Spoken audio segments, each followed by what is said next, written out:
Dolgov, Belakonev, Kachur, and Garachev were never honored for being the pioneers they were, giving their lives in attempts to reach space. They will, instead, remain as mere names on a secret list of cosmonauts who perished in training accidents. That was the point at which a lot of these guys became increasingly clear that they had been shafted. And they became angry, and there was a lot of anger. But they couldn't do anything. There was no place to go. There was no free press. There were only family members to hear their stories, and after a while, they had told those stories, and what more could they do? Almost seems like the U.S. at times now. Ну, конечно, ну, все было построено на пропаганде в России. Естественно, все было засекречено. Говорилось одно, делалось совершенно другое. Everything was built on propaganda and everything was secret. It was always this way and everybody knew about it. The newspapers and radios said one thing and what really happened was something different. Никто ничего не знал, что делать. What the Soviet propagandists did not understand was that by presenting the difficulties, the problems, the mistakes, the accidents, the mishaps, they could have presented a far better picture of the Soviet Union than in fact they did. That to present everything as perfect was in fact to belittle the achievement of the Soviet Union, to belittle the achievement of the Soviet people. And to depict it in that light was to underestimate the heroism, the struggle, the effort of the Soviet people, and, you know, show a completely inept approach. As a result of the Soviet Union's reported technological achievements, while at the same time hiding its failures, positive perception of communist philosophy was at its peak.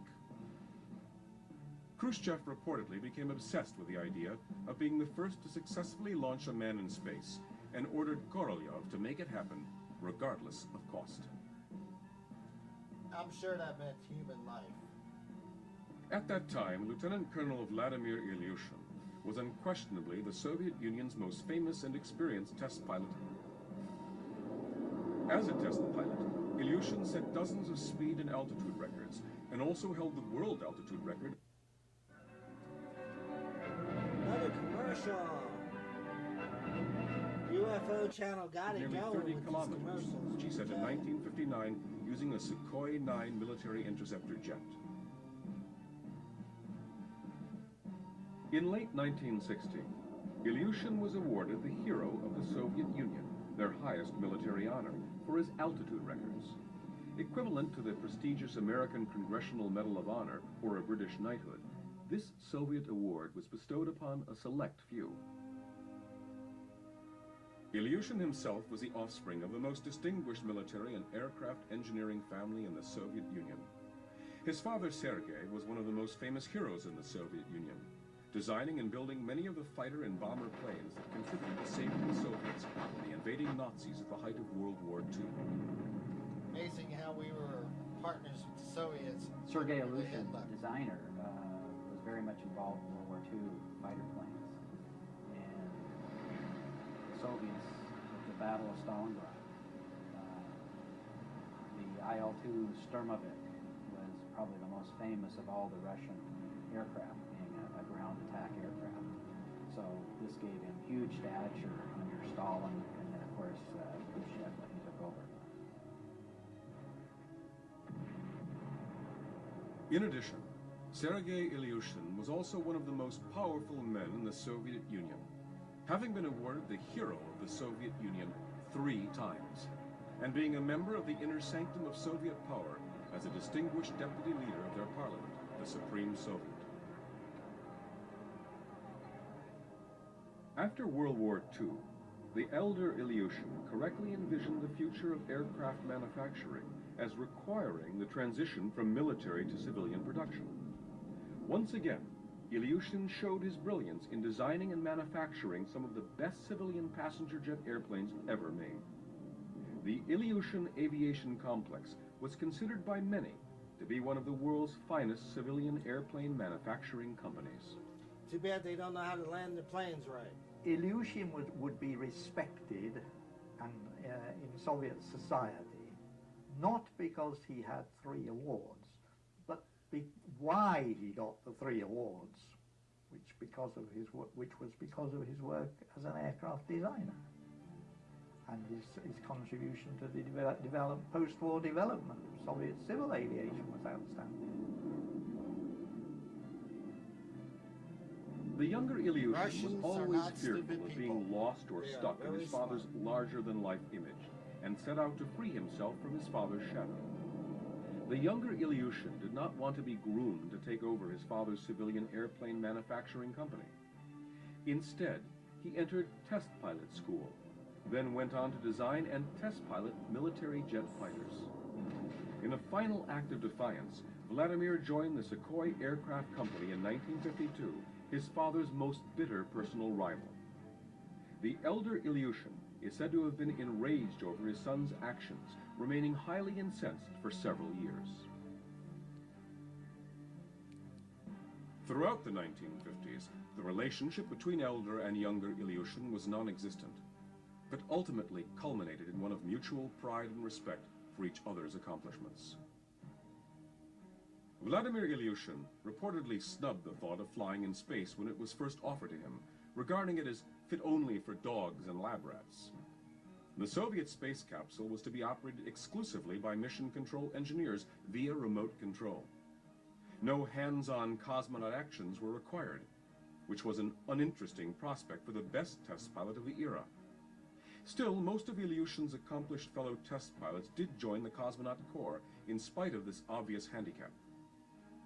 At some point shortly after being bestowed the Hero of the Soviet Union honor, Ilyushin changed his mind.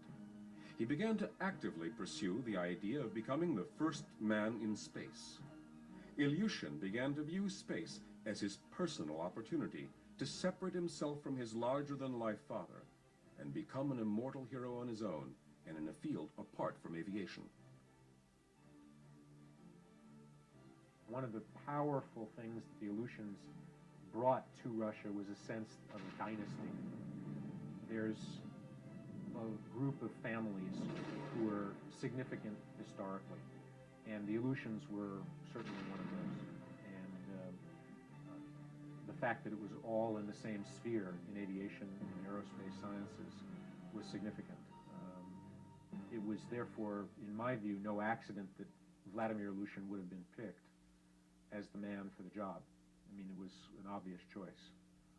He was the right age, he had the right training, he had the name. It would have been perfect had it worked. And that was what first got me interested in the story, was the obviousness that this would have been the logic of the communist regime to pick Ilyushin for the job. As a result of his professional accolades, coupled with his family's tremendous political influence, Lieutenant Colonel Ilyushin was ultimately given his chance to become the first man in space. Ilyushin doggedly engaged in months of intense catch-up training necessary to prepare him for his chance at immortality, even though his fellow cosmonauts were well into their 2nd year of spaceflight training. Владимир, которого я очень хорошо знал, был очень веселым, внимательным. Vladimir, whom I knew well, was very happy, smart, and he was always helpful to others. During his training, he was intense, detail-oriented, and meticulous. All assignments he did to perfection, and the results were the best of any cosmonaut in training. A perfectionist. As secretive as the Soviet space program was, there were a number of leaks as to Ilyushin's imminent flight, possibly as a result of his enormous celebrity as the man who had been closest to achieving true spaceflight with his altitude records, and the natural choice to be the first man in space. In early 1961, a photograph of Ilyushin wearing space gear was published, and it was said he was undergoing training as a cosmonaut. I want to watch cartoons. Another commercial.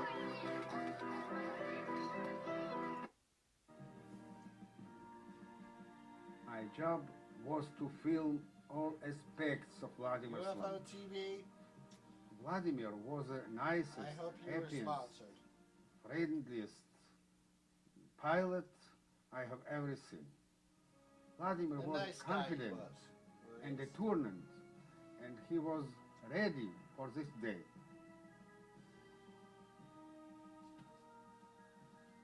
According to declassified documents, Ilyushin was put into the capsule named Rossiya and launched in top military secrecy early in the morning on Friday, April 7th, 1961.